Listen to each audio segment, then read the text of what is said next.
Ajmer recording studio Delhi.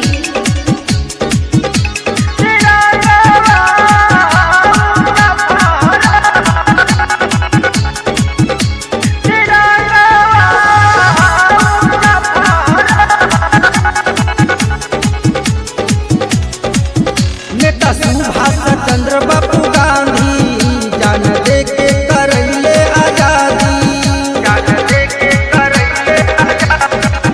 नेता सुभाष चंद्र बाबू गांधी जान दे के करैले आजादी। माथे पे अपना कफन के बांधी दिहले आतंक मिटाई।